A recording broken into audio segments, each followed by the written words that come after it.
did. He said, well, why? He said, well, you know, George Washington was the first president. He's on a $1 bill. Thomas Jefferson's the second president on a $2 bill. I was trying to figure out who's on a $3 bill.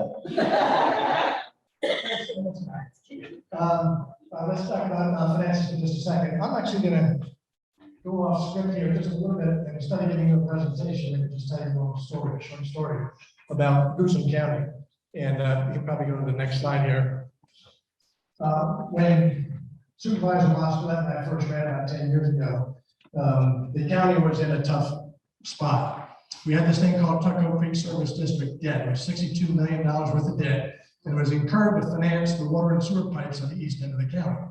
Well, there wasn't enough business to pay the debt, and there was some pressure to spread the debt service payments out over the whole county, including the western part of the county that didn't benefit from the water and sewer. We didn't think that was right, but the pressure was building to do that because they couldn't pay the $60 million. That was one problem.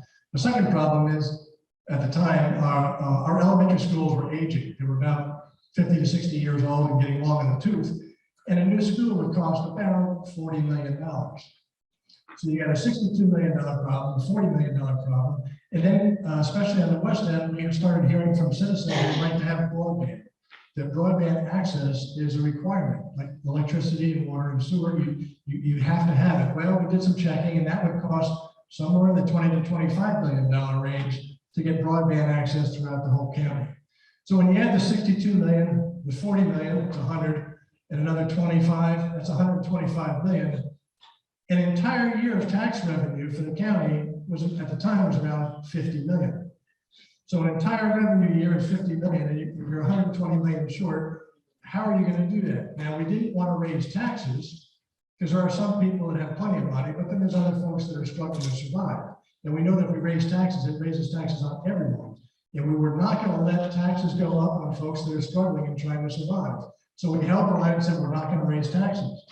So we said, well, then we have to borrow. Well, at the time, the county didn't have a debt credit rating, so we couldn't issue bonds because they couldn't rate them. So you couldn't borrow through the debt markets. You couldn't raise, you didn't want to raise taxes, and you're short about $120 million. And it was about that time that I started thinking, why in the world did I run for the board of supervisors? We are painted into a corner that I'm not sure we can get out of. So if we roll to the second slide here, how did we approach these $120 million worth of problems? The first thing we tackled was the Tokoho Creek Service District debt. And the debt service payments were escalating each year, and the county was not able to make those payments. So our first year in office in 2012, we restructured the debt and refinanced the debt and conserved about $30 million worth of payments during the original life of the original loan. Now, we had to extend the loan by a few years, 3 or 4 years, so there was additional payments at the back end, but that was starting in year 30 or year 40. We weren't so worried about year 40, we were worried about year 1 and year 2. So we conserved about $30 million, a little bit more than that in first debt restructuring. We did another debt restructuring last year and saved another $12 million. So that saved the county about $50 million, but more importantly, it stabilized the tax rate and spread that tax rate across the county. The tax rate hasn't gone up at all in the last 10 years. It's been stabilized and it hasn't been spread out, and the pressure is off without raising taxes. So that was number one. Number two was the school. What do you do about $40 million for a school? Well, what we did over the last 10 years or so was to pay down the debt on the high school and middle school that was borrowed 20 years ago. And we've just about paid that off now to where the county is almost debt free. So, but the second part of that is, you know, the $40 million, we'd have to issue bonds, and we didn't have a credit rating. So the second thing we did was try to get a credit rating. So in 2015, we went to New York City, met with the credit rating agencies, came away with a AAA from S&P. 3 years later, we went back up, met with Moody's in New York City and got a AAA from Moody's. And then Fitch was the third major credit rating agency, and we met with them a couple of weeks ago. And we just found out that we did get the third AAA. Now we have a AAA from all 3 major rating agencies.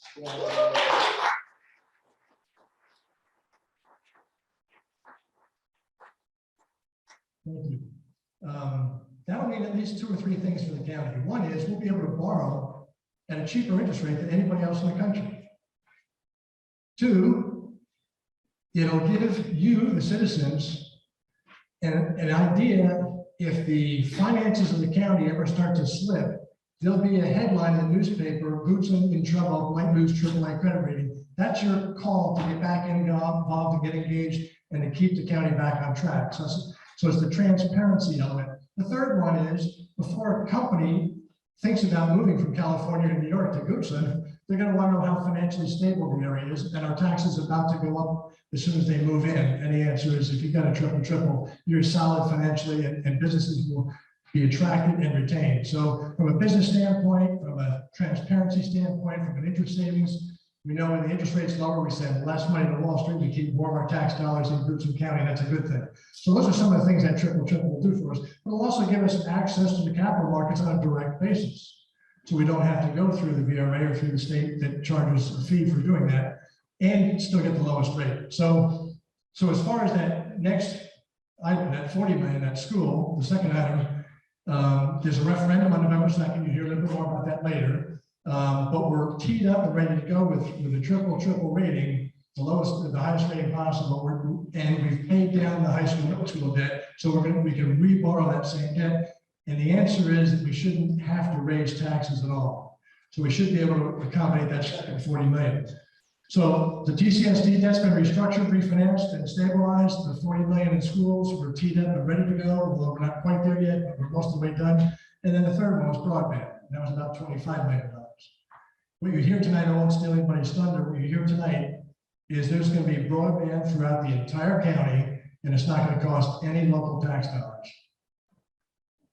So we managed to address all $120 million without raising tax dollars a penny. So with that, let me just close and say thank you to the whole team, because this was a team effort to put all this together. It's been 10 years in the making, and we're finally getting there. And this is a historic moment in the life of Goodson. Goodson's a couple hundred years old, and this is a turning point where we finally starting to mature and get the recognition this county deserves. So thank you very much, and God bless. You don't do adoption, you don't follow kids, you don't follow pets, and you don't follow Ken Peterson if we talk finances.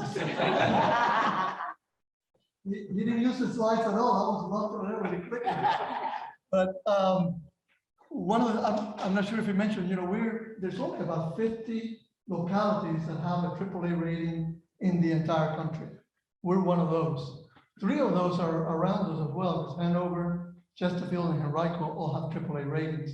So we're in good company, but we're outstanding on our own. So this, as Ken said, leads us now to the next step, which is what do we do about the school? So we have a bond referendum. How many of you have already voted? You can leave them. No, you can stay. So the referendum that we're talking about is, so we 2 questions on the ballot. For those of you who have not voted, 2 questions on the ballot. One is asking for $60 million for school projects, and the other one is asking for $36 million for public safety projects. The school projects are a new elementary school, which we knew from 10 years ago that we needed to replace it. We're ready to do it now. The high school expansion, and Dr. Ray likes to talk about the fact that the wrestlers today practice in the cafeteria. So they bring the mats into the cafeteria, they wrestle, they sweat, they finish, they leave, they have to remove the mats and clean the cafeteria. So it's not the best environment. So it includes a gym for the wrestlers to be able to practice in. And Dr. Ray is going to tell you more about the school in a minute. And then Bulldog Way, if you have kids and you drop them off at school, it's a difficult place to navigate right now, with parents dropping off kids, picking up kids, and so on. So there's some improvement to Bulldog Way. Of the county projects, there's a new courthouse complex. We want to take, the old courthouse is beautiful, it's historical, but it should be part of our history, not part of our present. So we need a building that accommodates all the related businesses, the attorney's office, the sheriff's office. So that's the plan, is to build it in the same campus. We're not tearing down the old courthouse. It'll be part of our history walk. But we will build the courthouse. We already own enough land to build the courthouse in the same general area. And then I don't know if you guys saw about the fire, it was on the news the other night, the fire in the east end of the county that destroyed a home. We have a lot of growth in the eastern part of the county, and we have 2 fire stations, and they just can't accommodate all the growth. So we have a planned building a new fire station around Hockett Road and Tokoho Creek Parkway. And that fire station will not only help that area, but it'll alleviate traffic from Company 3, which is in Centerville near the food line, and Company 1, which is in Manatee. So those stations can then cover further west or elsewhere in the county. So what does a yes vote mean if you vote for the referendum? Again, we're not asking at this point, you guys know, a lot of you come to our board meetings. Oh, I'm the county administrator, I'm no longer on the board. I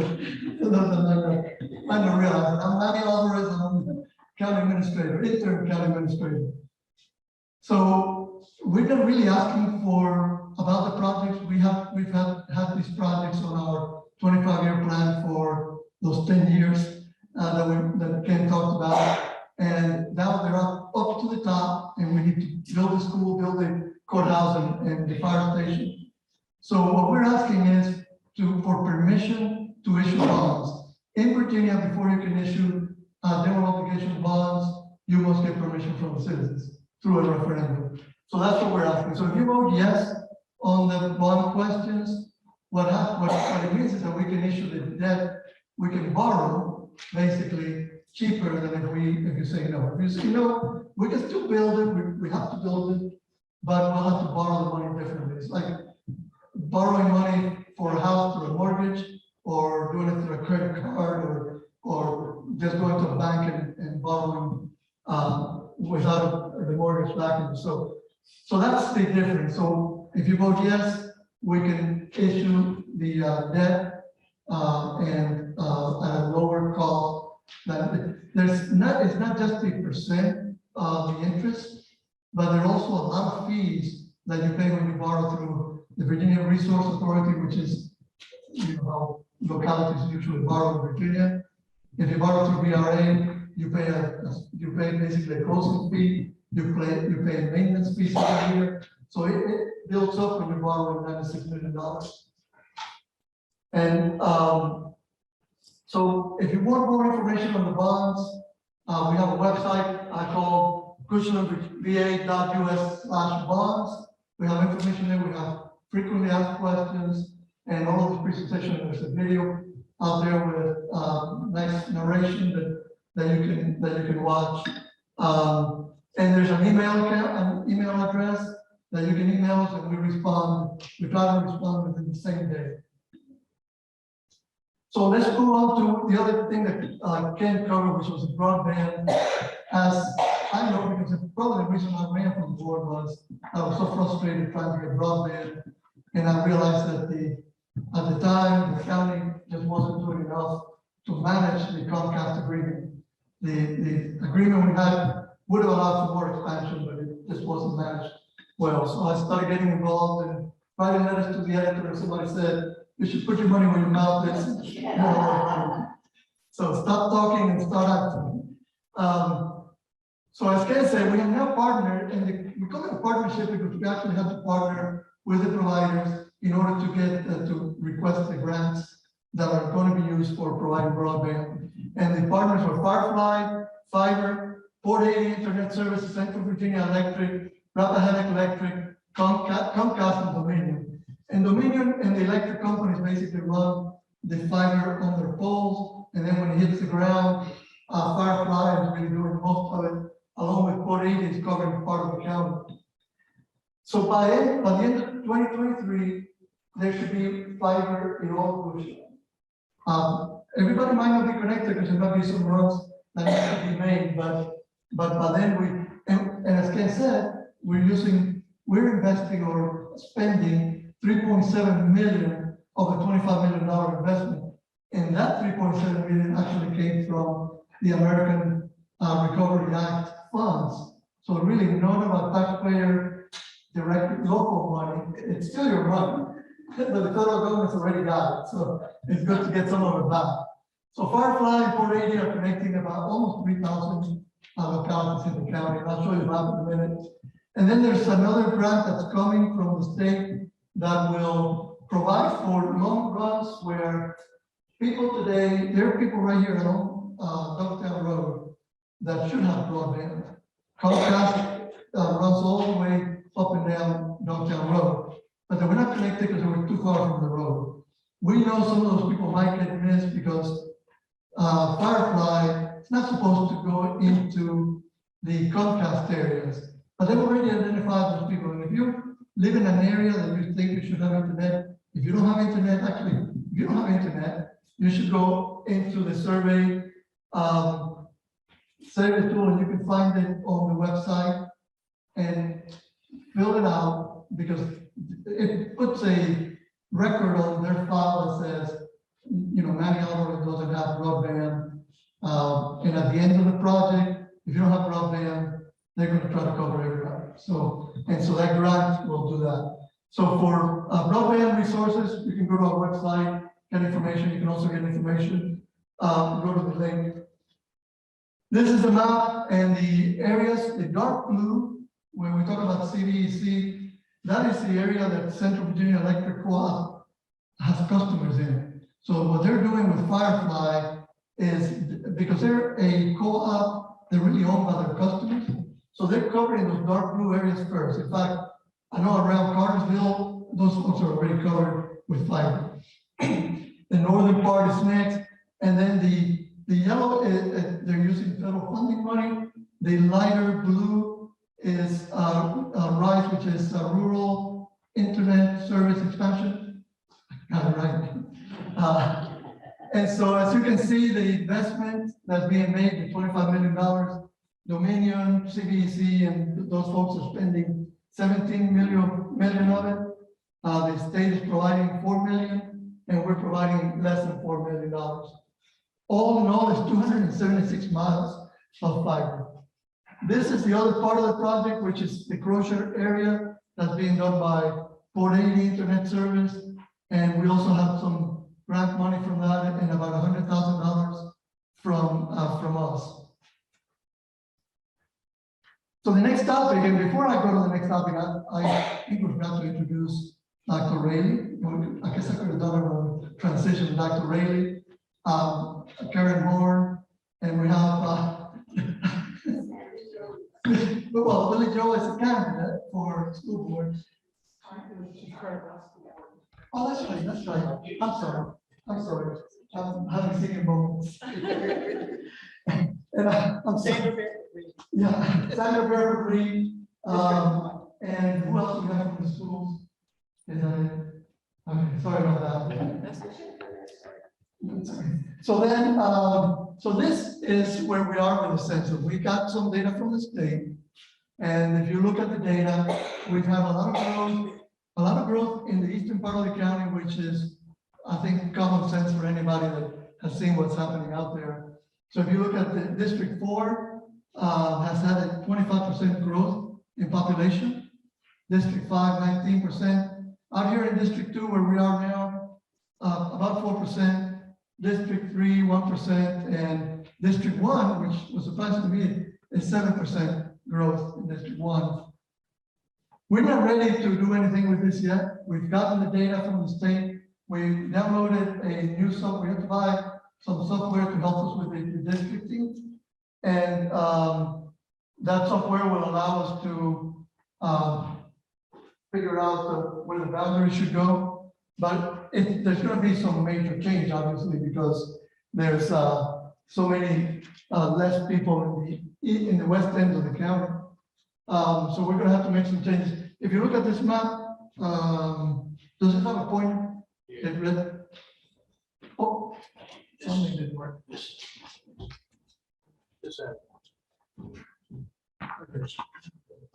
pushed it, but it moved to the slides. I think my fat fingers went too far. So if you look at this piece right here, and I know Ms. Hobbs was very involved with this a couple of years ago. This is the area that has been disputed between Luisa and Lucia. Not disputed, but they were kind of lost. And so now this new census includes that area in Goochland. So we should be able to fix those boundaries. And so once we finish with the data. So our next steps are to get this data loaded into our GIS system. And like I said, we have software now downloaded to do that. And then we plan on having community meetings. And the final plans have not been decided yet, and it's kind of early. We still don't have the state lines.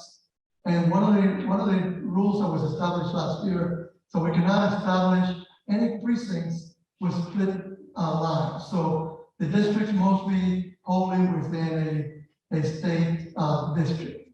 So you can have, we have some districts now that vote for one House member or for 2 House members. And so that's not possible. So you'll be seeing more information on this.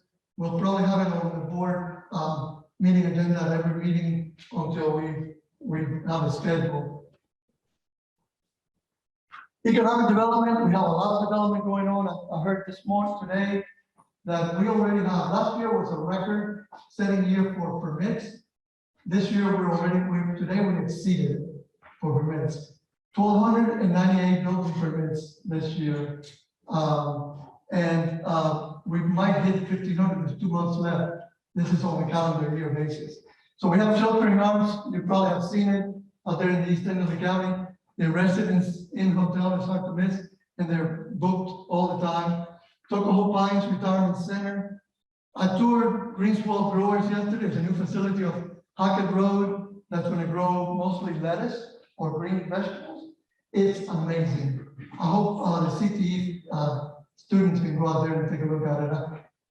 Some of the guys working there already are CTE graduates from other localities. So, but anyway, it's an amazing facility, and they're going to be growing lettuce from the time they put the seed in it's not a pot, it's a long trough, until it's harvested. It never gets touched by human hands. So they think that they'll have a much longer shelf life because it doesn't carry any bacteria.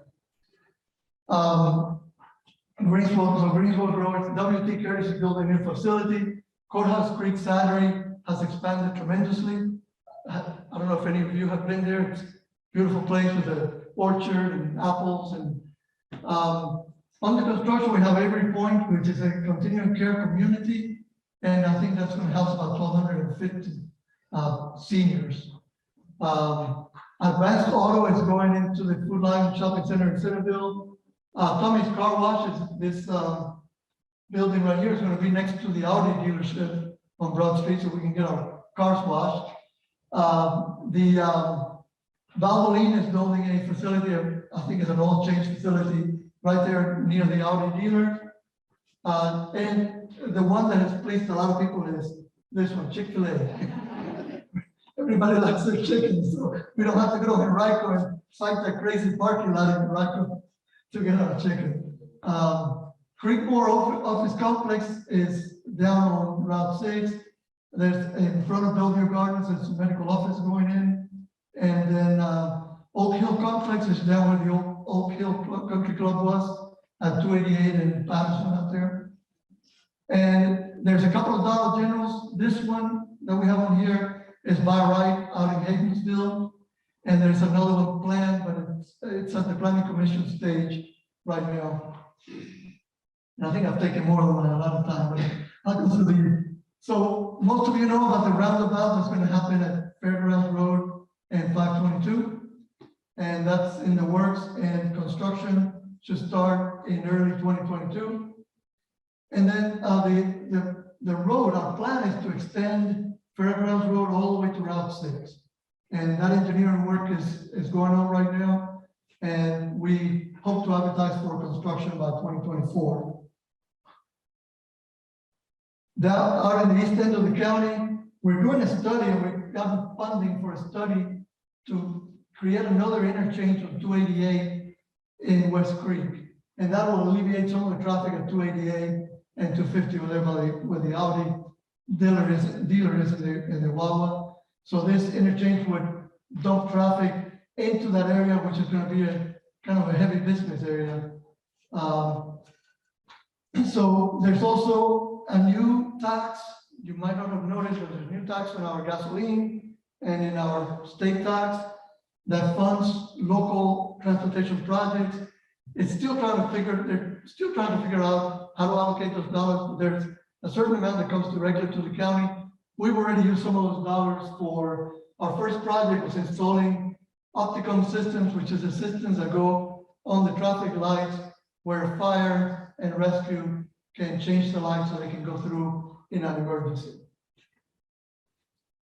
Again, general election reminders. Those of you who have not voted, you can still vote until October 30th. Is that right? The last day is Saturday, October 30th. You can vote in person at the registrar's office or right next to the registrar's office in the Parks and Rec building. And if you have any questions, you can go to richmondva.us/vote and you can find information about your precinct. And again, on November 2nd, you can just go to your regular precinct to vote. For citizen engagement, we always need people for committees and boards. So please go out and look at our website, and we have links out there where you can apply for county boards. You know, about our board of supervisor meetings, the first Tuesday of every month. And these slides will be on the website by tomorrow, within 24 hours. So you can, if you want any of the data that I flew through, you can go there. Any questions before we move on to the schools? We'll be here at the end, and we have all these folks here that can answer your questions too. So thank you. Oh, Ms. Hobbs. What redistricting? I know the several citizens have requested to serve on a committee for redistricting. So how would the citizens be able to engage in this process before the community meetings? Well, our plan, and again, is very early. You want to, yeah, repeat your question. Okay, my question is, several citizens have requested to serve on a committee for redistricting. How will the citizens be able to engage in the process before the community meetings? Because many of us haven't gotten an answer one way or the other in terms of engagement. Yeah, and the reason we haven't gotten an answer is we don't have it. We're still working on the details, but we're going to make sure that we get input from everyone who wants to provide input. So whether it's at community meetings or prior to, we're not going to do anything. We're not going to redistrict without getting that input. So I'm not really sure where we are on that. We talked about having 10 meetings and less meetings and more meetings with the citizens. And we've kind of said, let's get the data first. And by the way, we are going to take the data as we have it, and we're going to make a first attempt, even though we don't have the state data, so that we can kind of see what it looks like and everybody can look at it and provide feedback. And then once we know about the state, once we go through all the process, when we have the state lines, we will again go through and make the changes. Because I think the timeline, the numbers coming to us are very late. We were supposed to get data back in May, and here we are, and we only have the basic state data. If you've been following the districting commission, I think they kind of broke up. One of the commissions broke up, and there's no consensus yet on how it's going to work out. My feeling is it's going to end up in the courts, and a judge will divide the county district like always. Yeah. We'll field some of these questions. Do you have anything to say on that redistricting?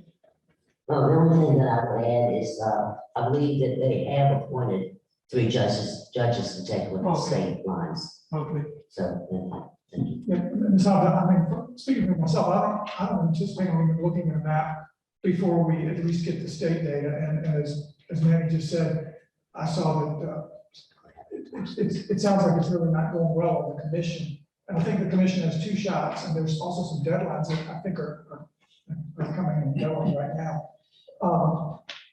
But I don't think we're going to spend a lot. I'm not going to certainly spend a lot of time looking at it before we have the state lines, because we can't do split precincts. We can't have a precinct, covering 2 lines. So there's not much to do. And when did we get this, the census data? That's only been in the last week or so. Last week. Yeah. And we just got the software downloaded yesterday. We have to install it and test it. And so no decision is, my understanding, no decision has been made to form a committee. But there'll absolutely be notice and time for everybody before they participate. But for me, I don't expect to look at a map until we. I can, Okay, I just need to be clear, you said no decision has been made to form a committee. Are you saying you're not gonna form a committee, or? I'm not saying that, we haven't formed one yet. yeah, we haven't had So enough who data. in the county is now looking at this? I've heard that you all have had some meetings. No one. Yeah. No, Rest- the only person that has the, well, Are you, one at a time, what did you say a moment ago? Who is looking at it from the county level? Has the GIS department seen it yet? GIS has the data. They installed that. This is actual data. So they've got this data. What they don't have is a way of taking that data and parsing it out to have the equal number. And here are the rules. I kind of printed out something that our attorney gave us, or gave me today to look at. It's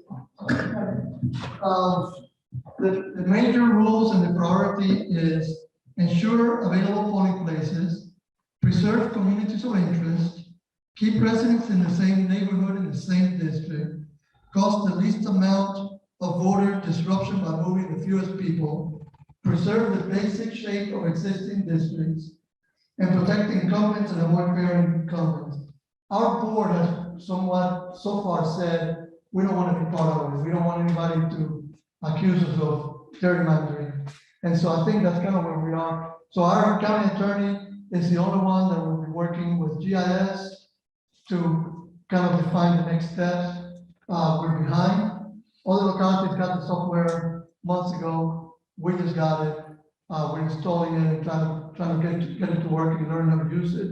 And again, it's just a GIS, our GIS person that is actually looking at the data right now. Okay, is the registrar working with that? The registrar, we have met, the county attorney, myself, the registrar, and and our GIS person have met to talk about how to approach this. But we felt we couldn't really do anything until we had the data, because we were just not sure where to start. Okay, my next question is, what is your protocol for responding to citizens concerning as a board and county administrators? If it's that question for Manny, so. I'm not sure if it's. I know that I've spoken to the board several times and written to the board and have not gotten any responses from the board. And so my question is, when citizens come before you with questions or write you with questions, and what do you do with that? Because I haven't gotten any kind of response. I know if you write to me, I'll respond. And I think if so I'm not sure. I think if you're talking about presentations at the board meeting, that, I'm not sure. I respond to emails and, what for? Are you talking about something specific? One example is when I wrote you and Mr. Spoonhour about redistricting, I never got a response back to my letter, but I got this copy on conversations that you all had. The second example was that, I've been before the board about resolution and presented. I've also written to Ms. Bastelet letters and given it to the board and emails, and I did not get a response back to those. What I got from Ms. Bastelet was a couple of lines saying, we're gonna have this committee, and that was the extent of it. I spoke before the board a couple of meetings ago, And many asked the questions that I was not given a response to. So my question is, what is the protocol for responding to citizens based on their concerns? Well, I mean, I think we all have our, depending how people are communicating with us, but I respond to emails all the time. And I think Mr. Studenhour is having to respond to each one of those. The only email I can recall you sent when it was regarding the redistricting, and I copied you on it and the rest of the staff because we hadn't had any decisions, and I responded, I think within 24 hours. We're not gonna go back and forth tonight.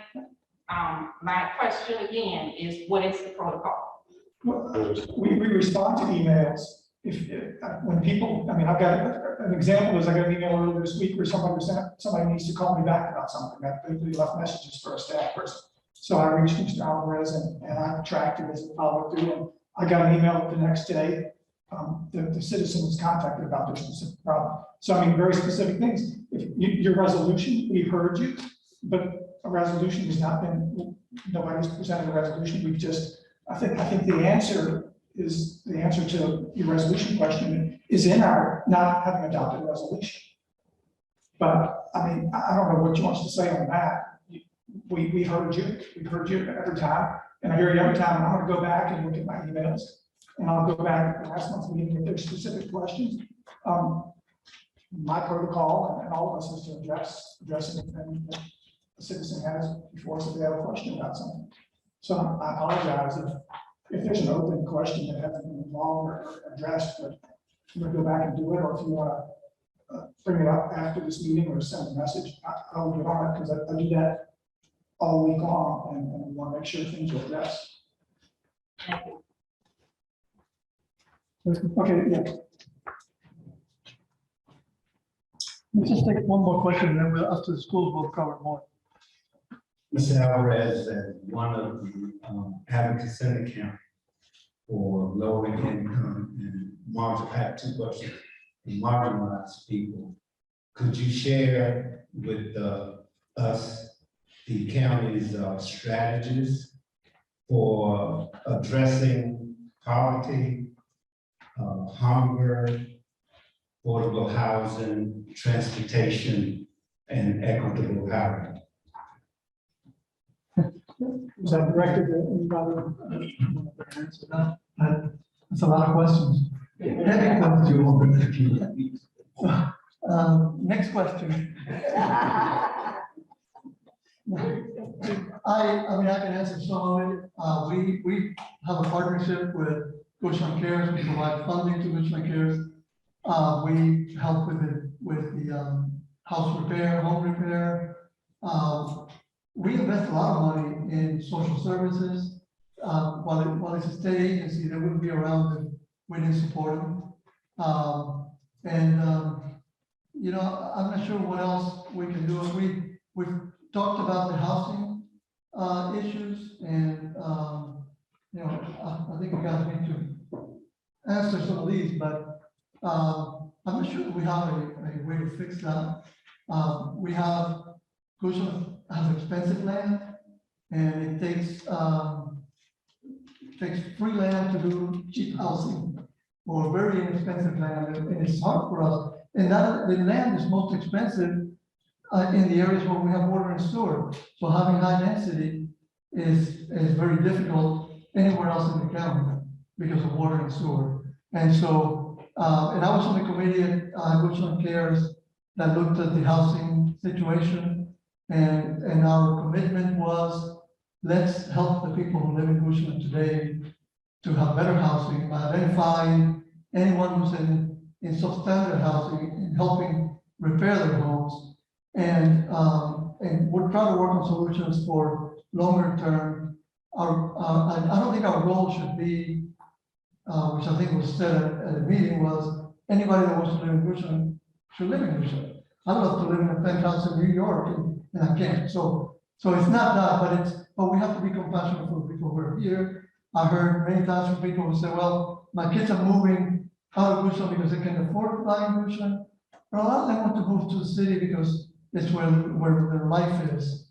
And so Anyway, I'll probably say more and nothing that made sense, but I'll pass it on. No, I'll just say real quickly on affordable housing. I mean, this is a topic that deserves a lot more discussion more than we can cover here, but I know this board is going to be talking about it. First of all, we need to define it, and I think a lot of folks think affordable housing is subsidized housing. I personally don't see us getting into subsidizing housing with tax dollars. There's so many programs at the federal and state level. But zoning is a key piece that we do.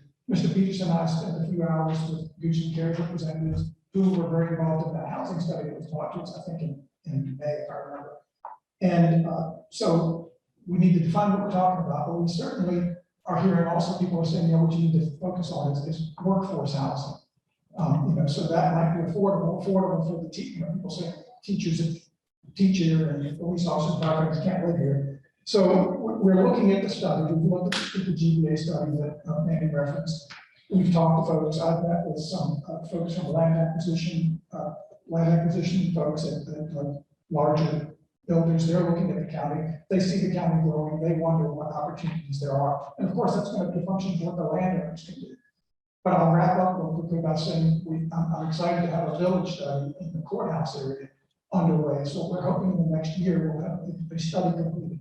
And that's going to include money we got from the state to do a sidewalk pedestrian component of it, but it's going to fit together with an overall village plan study, which people in the community courthouse village have been saying, when we're approving these things, people are fussing at me, stop. And when I spend time talking to a lot of residents, they're saying, John, we just need a plan. Can we have a plan? So I'm excited that is underway. And that plan is going to, we're going to engage in the subject of, is there workforce housing and what are how do we meet some of the housing needs in the courthouse area where we have things like water and sewer capacity. So it's going to be a topic that you're going to see this board engage in as we go forward with into the next year. In regards to transportation, I can add that if we talk about the new tax from the Central Virginia Transportation Authority, so 15% of that tax money goes to GRTC Transit, which nobody in Booster gets any benefit from. So we're working and we're doing a study on microtransit to specifically help Booster County use some of those tax dollars to help people with like smaller needs, not bringing a bus out here, but maybe somebody needs a ride. They can get a van service or get something going. So 15% is right now going to Richmond and Chesterfield, but some of the Ranko will come to Booster. So we are working on that. Second question. Ms. Alvarez, since Mr. Young's departure, could you tell us who the two highest ranking African Americans are in your chain of command with your interim position? In my chain of command, there are none. But we have a senior or deputy treasurer and a deputy commissioner of revenue who are African American. Both great people, and I think they'll probably be running for those offices in a few years. We have many deputies and high-ranking deputies who are African American, but in the county at the present moment, we don't have any.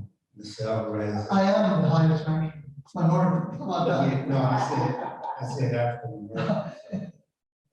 What are you going to do about that? Well, I don't know if I'll have enough time to change anything. What we've done is, and I worked with, I'm sure you know Tracy Kidd. Some time ago, she came in and she met with Mr. Podesky, and we came up with a plan on how to post our jobs so they're more attractive to everyone. But it's got to start there. We got to have applicants who are qualified for the positions, who apply for the jobs. We had a job in the assessment office that was up for more than a year and had no applicants. So not just black and white, but no applicants at all. Well, I'll just say this. I've been associated through my wife's family with the county since 1981. I retired here in 2001, and it's been a problem ever since. And as you know, I've been beating the drum on this. It just seems like there should be enough understanding, competence, compassion that this doesn't have to go on. Thank you. Thank you. And we have we have increased pay, we have done a lot of things to try to attract more people, and they have to want to come to Richmond. Schools, we want to look Schools. at schools. Yeah. Do you want to take over? Let me make sure. Yeah, don't come up if you want. Oh, no, you're coming.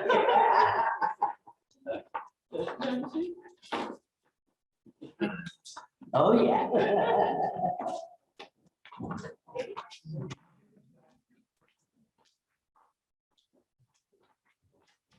As Mr. Peterson would say, come on, all the seats are free, so. Prime time seats. Well, good evening, everybody. Jeremy Rayleigh, I'm the proud superintendent of the #1 school division in the Richmond Metro region, and the proud superintendent of the #1 teachers in the Richmond Metro region. I'll tell you, I've been blessed to live in Goochland County for 5 years. I moved my family halfway across the state 5 years ago, and I would not change it for a second. As residents of Goochland County, we have a whole lot to be proud of, and we've celebrated the financial strength of our community tonight. But in the last 5 years, I've had a chance to work with a whole bunch of people who are in this room this evening, and really closely over the course of the past 2 months as we develop strategies for the bond referendum. And I'll tell you, we have an amazing fire chief, an amazing sheriff. We have fantastic finance officials who are supporting our community's work. We have a lot of people in general government who are doing great things for our community. And so as a citizen, I'm proud to live here and be a part of this. We have a lot of amazing things that are going extremely well in Goochland County. So I'm going to celebrate some of that from a school standpoint, because I'm really proud of what we're doing as a school division and want to hit some of those highlights for you this evening. So I shared this in my introduction, but not just 1 year, 2 years, 3 years, but for 4 years running now, our school division has been recognized by a third party for our strength. And we are the #1 school division in this region as recognized by niche.com. Niche.com is one of those places where people go to see if this is a good place to live. Is this a place where I want to send my kids to school? And so we've been recognized by them. They use a variety of metrics to determine these rankings. And so in addition to the regional ranking, we're in the top 10% statewide. We are top 10% overall rankings as well as safety. And so certainly a great indication of the strength of our school division. And as I referenced, this success does not just happen.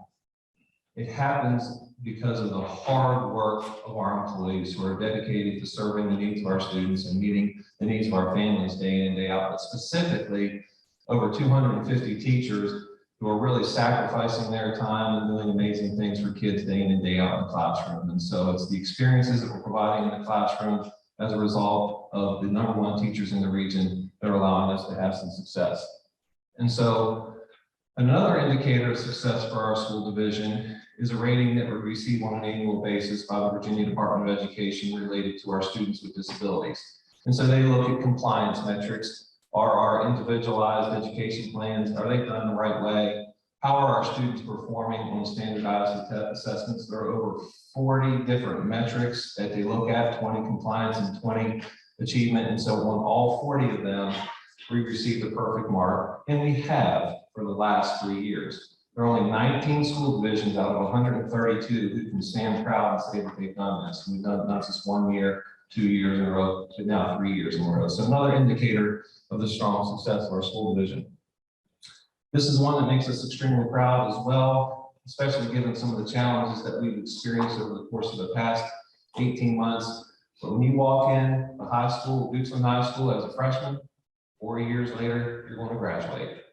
And so we have an extremely high on-time graduation rate, which is nearly 5% higher than the state average. So if you are a student in Goochland, you have a higher percentage chance of graduating on time than you do in any other school division across this state. And so it's another indicator of the amazing things that our school division is doing.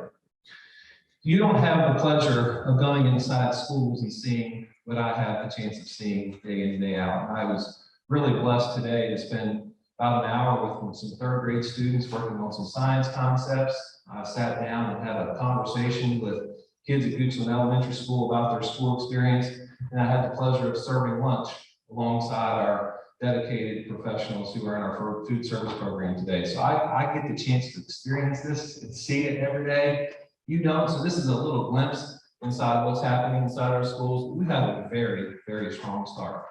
Tomorrow ends the first 9 weeks of our school. And so we're a quarter of the way through the year. I cannot believe it. At times, it's felt like it's been a blink of an eye. Other times, it's felt like it's been about 25 marathon races.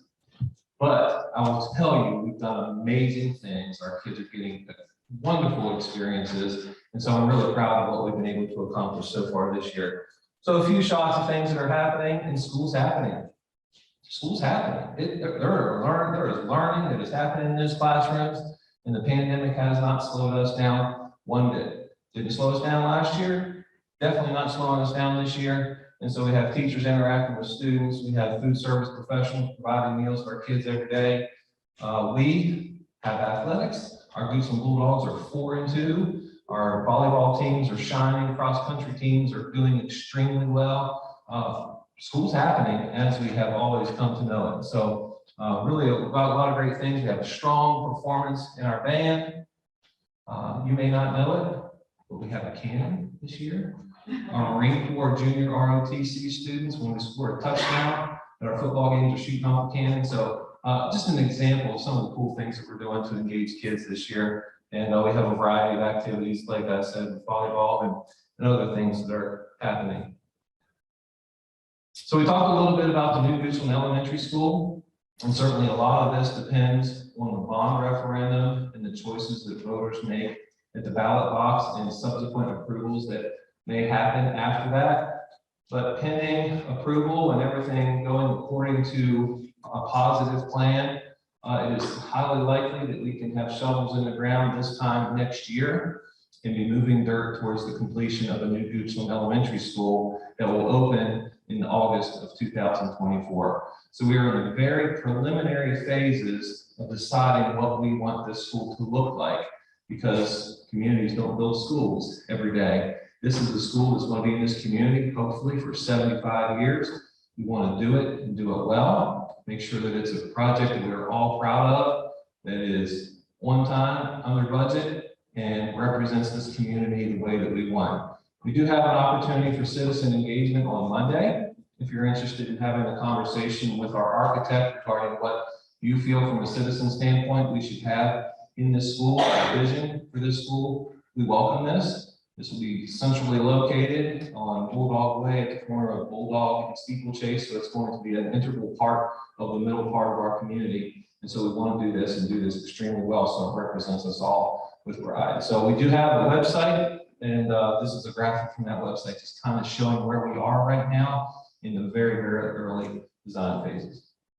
So as I close, we have kicked off this year as a school division saying, coming out of the pandemic, it has to be our best year ever. And I'm proud of what we're doing. Our teachers and our bus drivers, our food service professionals, our custodians are working so hard to make sure that our students and our families have a positive experience in school. And to date, I believe that we are. I'm really proud of what we're doing. So a few highlights of our work. I'm happy to answer any questions that you may have.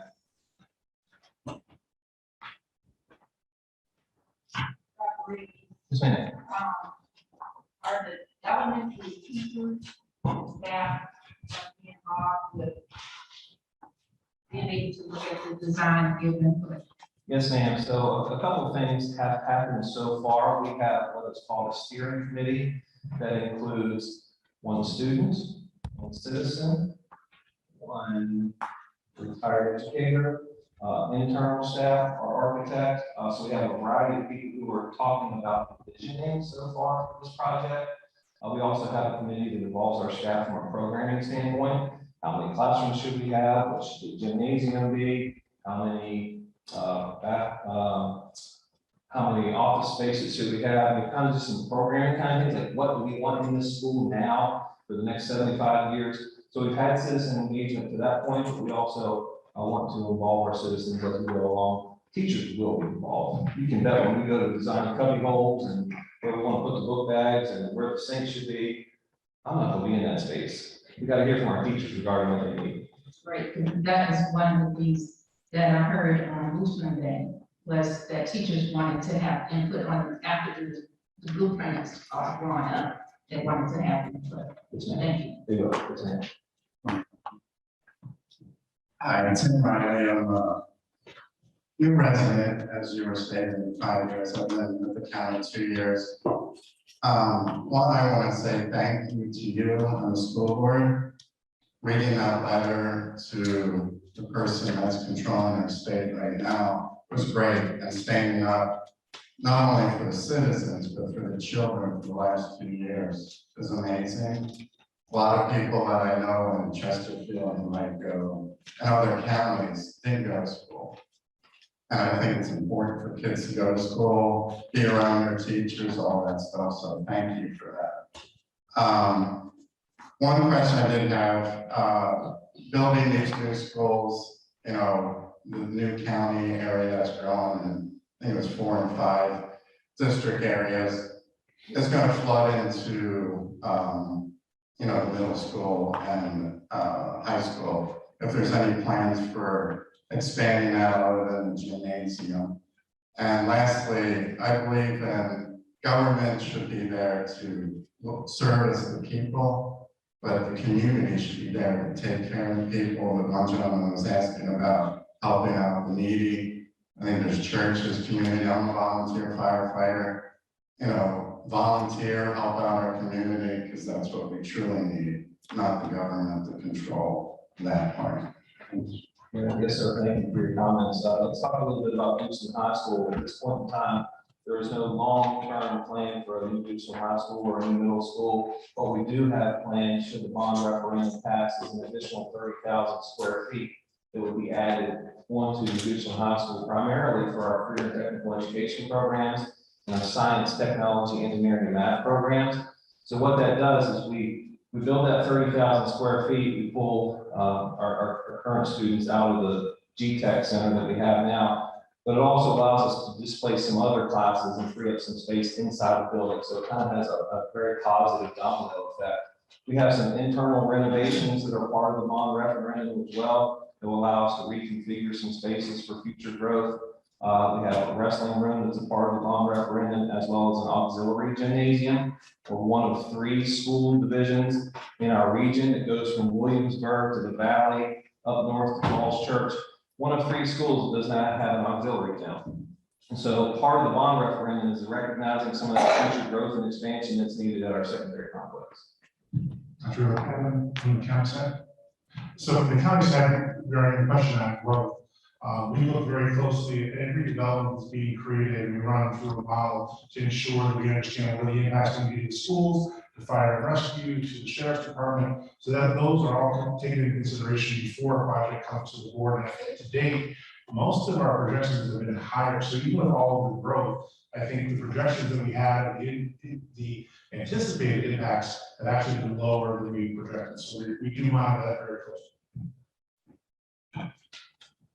Sir.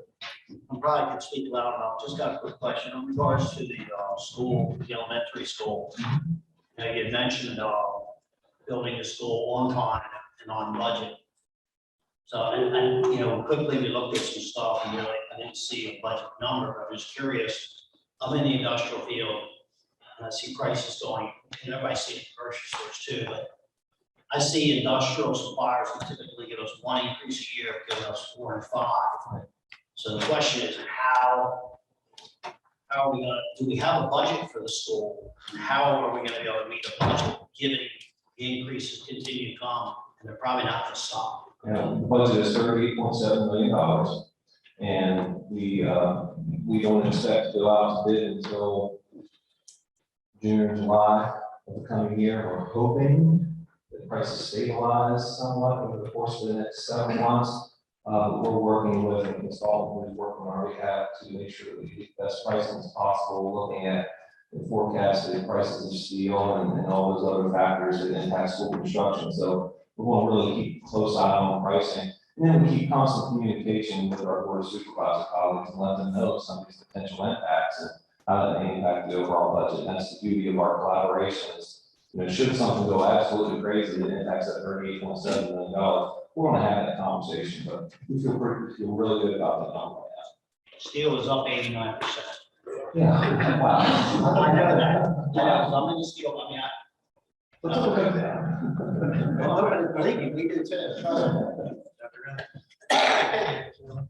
Yeah, you raise a good point. We're also around inflation out there. We're trying to hide was it, you saw earlier community development, we're gonna have dollars every year. By the time these will be $1.25 now. But they say the best cure to high prices is high prices. That as prices in the houses go up enough, people won't be able to afford them. We know that the supply chain interruptions are presumably temporary. At some point, those things will sort themselves out. If interest rates start to rise and there's less building and construction activity, demand for steel will go down. And so we're thinking these things are somewhat cyclical. The trees don't grow to the sky, the higher prices go, the more there'll be pressure.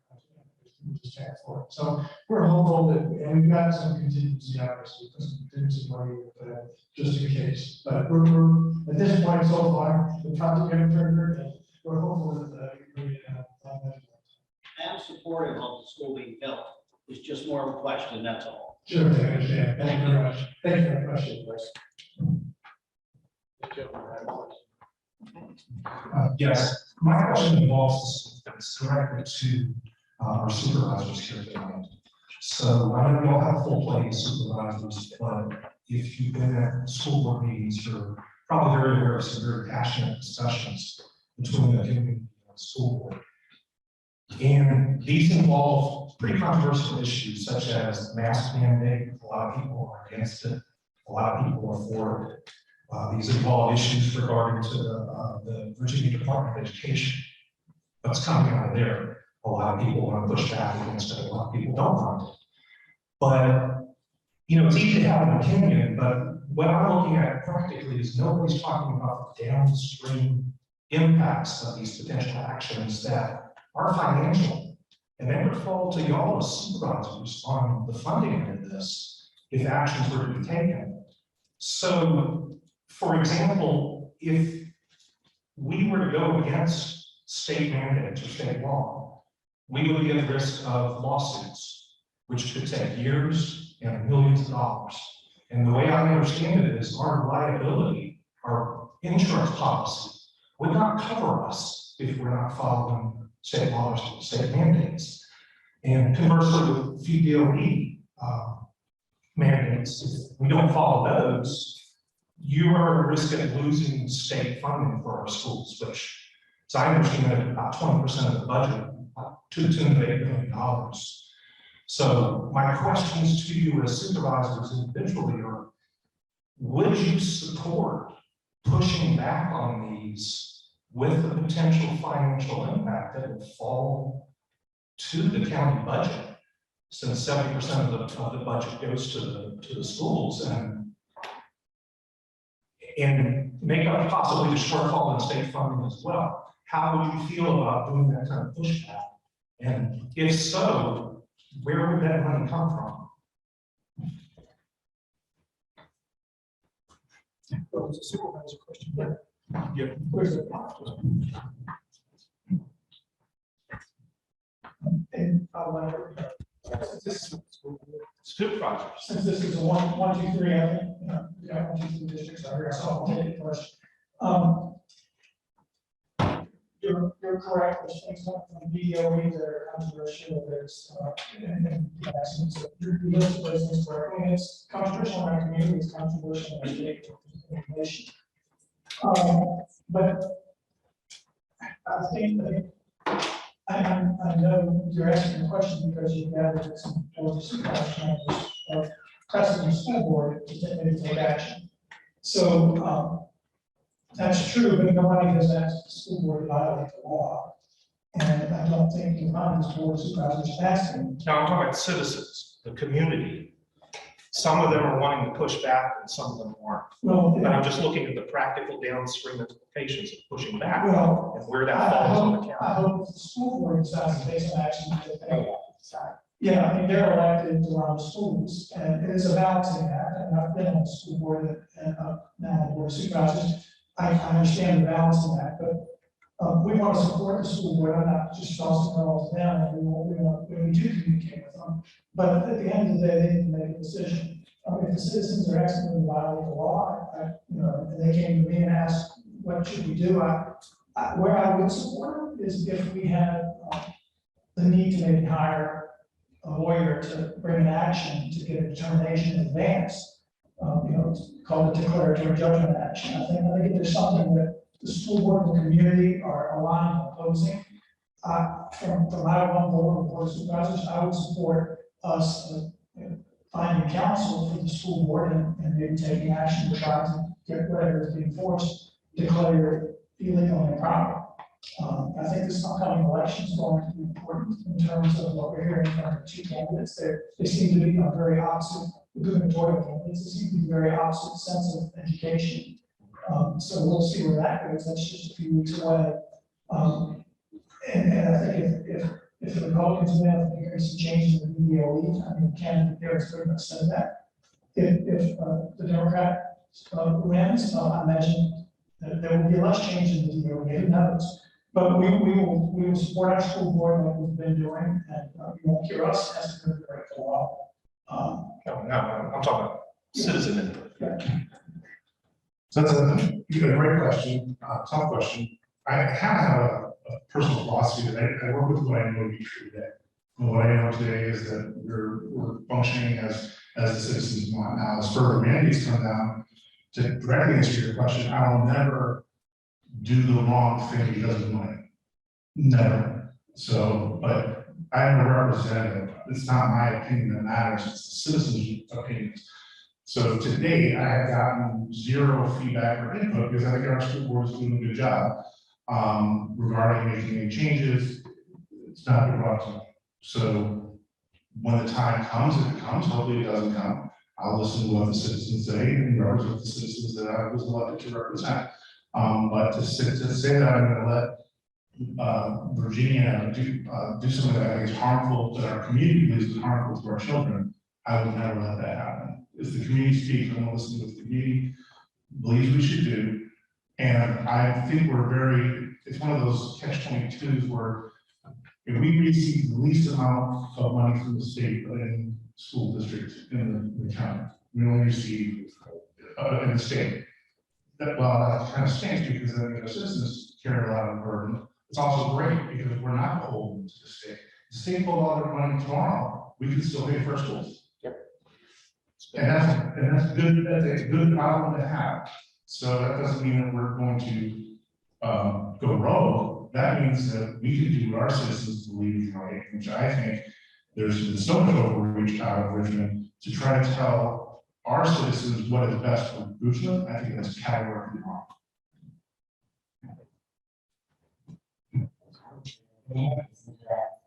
I believe.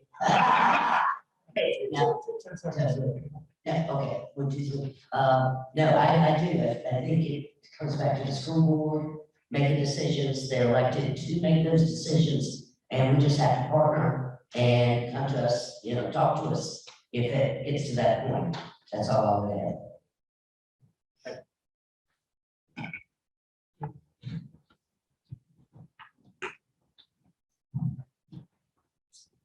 Good evening, I'm Karen Horn, and I have the pleasure of serving currently as the chair of the school board here in this amazing county.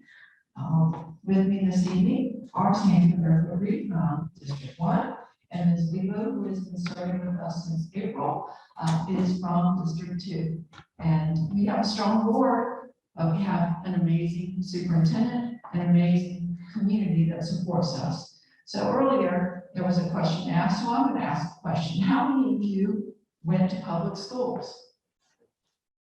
Okay, and I would say, looking in this room, there's only a few of you who are teachers. So that means that public schools supports so many functions in our community, all functions in our community. So it is extremely important that we advocate for our schools, we advocate for our community. The graduation rate you saw this evening was a partnership. That was a partnership with communities who continue to support everything our schools do. That was a partnership with parents and teachers who support those students, help them on those day-to-day activities, and encourage them to continue to move forward as our mission states, to maximize their potential. It is about what's happening in that school building. We have amazing staff who clean, who feed, who provide safety, and of course, our teachers and counselors, our school psychologists, and all the people who coach and mentor and lead extracurricular activities.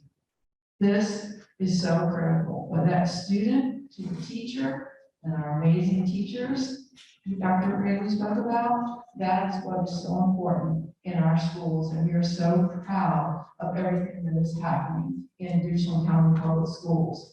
So you as a community, we see many of you at our school board meetings. We see you at our football games. Great fun, so glad we have them again this year.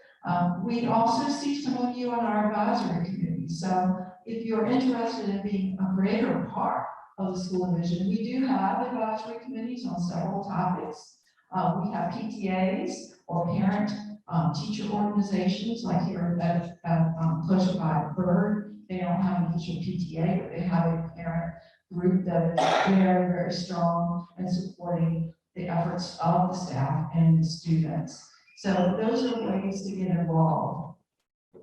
We saw some pictures of students in sports, but this weekend, there is a theater production. So if you want a little bit of Broadway, Hollywood in Goochland County, I hope that you will take the opportunity to see the amazing work that our staff and students do. Those opportunities, like the football team, where you see the kids learning and working together, all that collaboration, learning to be a part of a team, that pride that you feel every time you achieve something new in that sport, you will see that in a theater production. The students are manning that stage, they're directing that play, they're acting in that play, they've created the sets.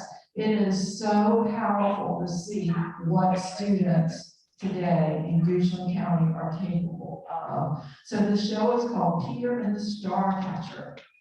And that may sound a little bit familiar. So it's the prequel to Peter Pan. So if you've never seen that story, Peter Pan is all about, I don't really want to grow up, but I'm growing up anyway. So that is, as always, our theater leader, Mr. Hurt, picks a great storyline that the kids enjoy, maybe they don't realize that they're learning from it. So again, I hope that you'll take that opportunity. That's a great way for you to enjoy and celebrate what is happening in our schools. So thank you for being here tonight, and I'm going to offer an opportunity. And would you like to say anything, Mr. Reed? Glad to represent my constituents in the first district. Thank you. I'm available to anybody to call. Glad to be here, and if you need me, I'm here to serve you. Thank you. Thank you so much. Are there any additional questions? Yes, sir. Well, 3 minutes. yes, Dr. Rayleigh and I had a conversation on CTE, and I think one of the hallmarks and really great things about the school system is that it does recognize that trades are a viable and probably better paying career path than some of the four-year university, but agriculture is a topic very dear to my heart. And there is a reality that some of the agricultural classes are somewhat, I guess, penalized because they don't have the same grade point weighting as AP classes. And there are students going on to, sorry, Dr. Rayleigh, but they're on Virginia Tech. Well, that's a good thing. That their grade point average can ostensibly be hurt because it's not at an AP level. My understanding is that there is some opportunity for the, I guess we'll say, the management of the school system to reassess the weighting of some of the agricultural classes is that something that I need to continue to be a burr under the saddle about, or is that something that's maybe being looked at? Yeah, no, that's a great question, and full transparency, I need to follow up on that, Mr. Lyle, have that conversation with my high school principal and school counseling department. Will that be tomorrow morning or tomorrow afternoon? But you're right, I appreciate that reminder. We have a program of studies that we publish every year, and included in that, some of those weighting categories and some of those conversations. So we typically have that in front of the board in December, I believe. So we'll deliberate on that in the coming months and go from there. Yeah, just think there'll be more people on Virginia Tech than Virginia Tech. And my daughter is a Hokie, by the way. That is a great. As long as I don't go to Bridgewater. Yeah. Got it, we want the time.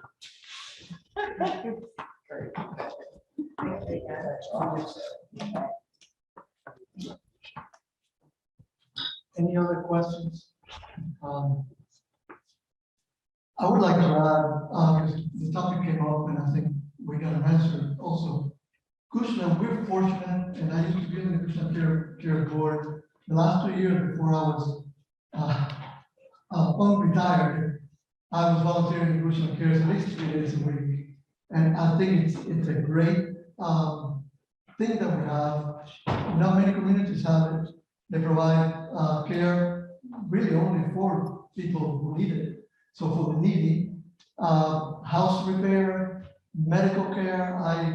My favorite part working at Cushman Cares was in the clinic, helping translate for Hispanics that don't speak the language.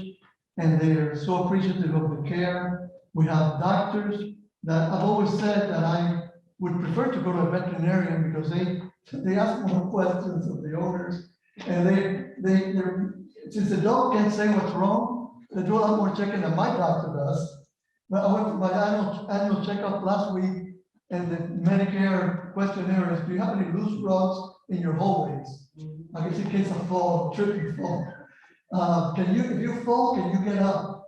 Can you scream to get help? So these vets do a great job. Well, the doctors at Cushman Cares, I don't want to compare them to veterinarians, but they are that kind of caring people because they are really looking to try to help the entire person, not just what you come in for, because we provide testing. I resigned from the board, so there would be a conflict with the county, but they provide testing equipment for diabetics, blood pressure equipment for folks with high blood pressure. So it's really a great place, and we support it. And I think that's really kind of the best way for the county to get engaged is through organizations. And Ms. Hobbs, I guarantee you will be contacted about the redistricting. 10 years ago when that was done, there was a list of organizations that were contacted, including all the churches in the county. I'm not sure if we're going to go that far. We've learned a lot during the referendum process because we've had a lot of community meetings that only had, I hate to say it, but only had 2 people or 3 people. I think Dr. Rayleigh broke the record. One of the meetings that we had over 100 people online. The NAACP had a really good turnout the other day. That's just kind of, I think we as a community are better than we are as a government. We had Cushman Day 2 weeks ago. They would like for the government to get involved, and I told them, why do you want that? It used to be like that, and it got canceled because we have other things to do and not enough staff, and our folks are work very hard. And so I think that's I think if you can do it from the community perspective, it's the way to go. Richmond has the Maggie Walker Land Trust. They're doing a great job getting millions of dollars every year to purchase houses that they can then sell to folks. It's a hand up. They can live in those homes.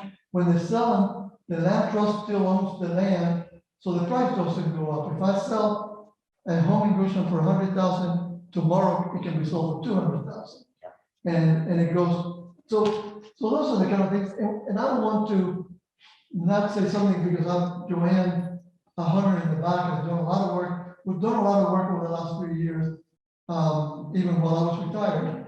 A lot of work to make sure zoning is more fair, that we eliminate costs, and we reduce costs, we provide tax break to seniors and people below the poverty level. And so we are doing those things. We want to hear more.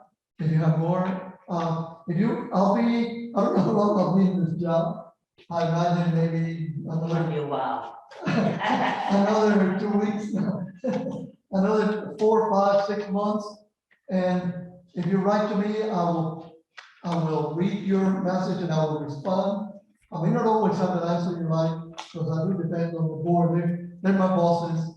But I can tell you if there's anything that the county can do, we will do it. So any other questions or anybody from the board? I forgot to mention, we will be beginning to work on the budget for the next school year. And our budget, we are so grateful for the support and of the community and the board of supervisors who help us to build that, to support the budget that we build. The money that we are provided, we stay within that budget. So it is a good partnership, and we thank you, the board of supervisors and the community who support us with their tax dollars for the budget that supports our schools. Thank you. Okay, please take cookies. They're not only pretty, they are delicious. They are really good. When I first received them today, I opened it just to test them before they were okay.